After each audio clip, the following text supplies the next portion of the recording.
Are you ready? Go, Power Rangers. They're going home. They're going home. England's going home. All right. So, England are leaving the World Cup. They're also leaving the EU. And hopefully, they'll finally leave the rest of us alone.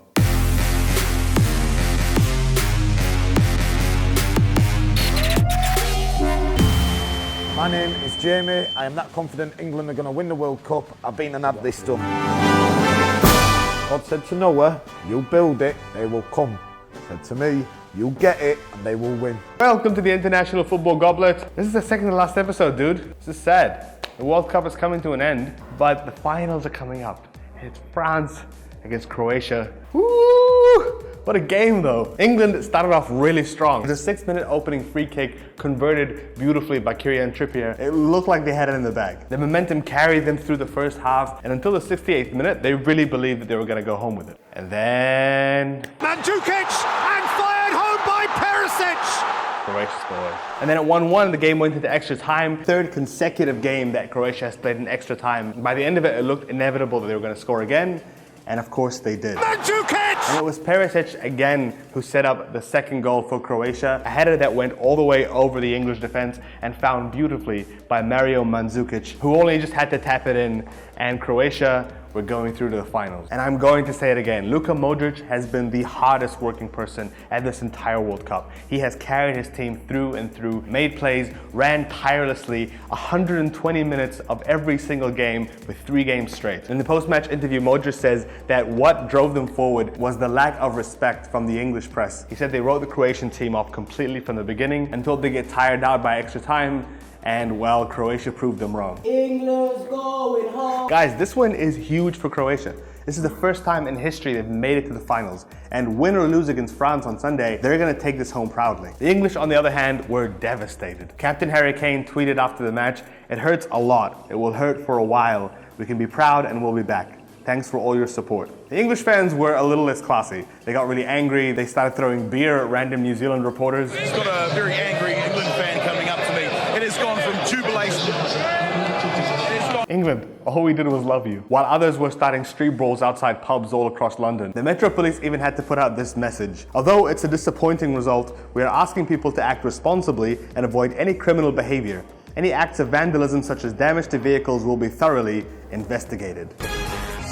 Of course, at the end of the day, England has to be thoroughly commended for the tremendous performance that they did this entire tournament season. Gareth Southgate single-handedly took a team of very inexperienced, very young players and turned them into a well-rounded attacking force. At the end of the day, they are going home, but 4 years from now, keep an eye on them on Qatar because they're going to do amazing things. Going home! Going home! Aren't you English?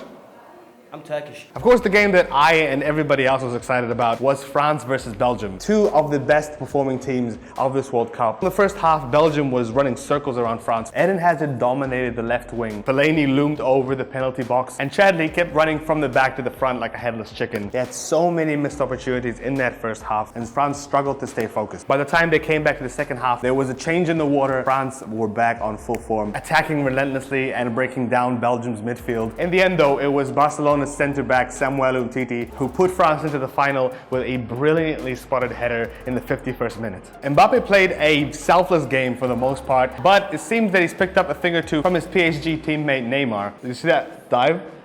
It was so bad. It was so bad.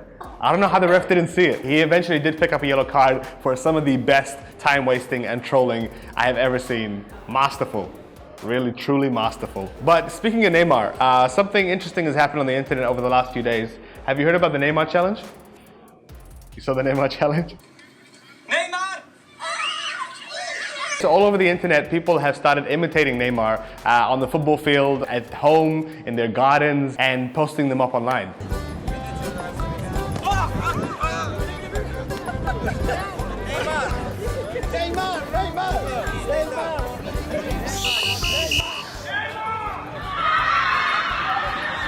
Now, of course, a few days ago, I started this trend.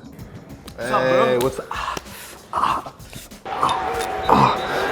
Now, I'm not gonna take credit for it, but I am gonna take credit for it. It was definitely my idea. You're welcome, internet. And now we're going to do our final predictions for this World Cup, Russia 2018. Our resident football expert, Ahmed, is off somewhere on holiday, I think. I don't know. Where are you, Ahmed? I need you. Where are you? But this entire office has been buzzing about the World Cup, so I'm gonna go ask what people think is gonna happen at this France-Croatia final. What do you think is gonna happen? What's your prediction for Sunday? Croatia's definitely going to win. I've said it once and I'll say it again. They're going to win the World Cup. What's the score gonna be? 2-0. 2-0 to Croatia. All right, that's the International Goblet Tournament for this week. We're gonna see you in 3 days at the final. Who do you think is gonna win? Will it be France? Will they make history once again with a young team full of immigrants going to storm through and take the World Cup? Or will Croatia make even bigger history, winning the World Cup for the very first time? Special mention though to the biggest football story of this week. Nothing to do with the World Cup, but in fact what has been happening in Thailand with the 12 young boys from the Wild Boars team that have been trapped in that cave underwater for 17 days. 17 days, and finally all of them, including their coach, have been rescued. Really the good news story of the year. And of course a very, very special mention to the ex-Thai Navy SEAL, Sergeant Major Saman Kunan, who lost his life during that rescue effort. I'm out. See you for the finals. You look like a cool Boris Johnson. A cool Boris Johnson. / Donald Trump.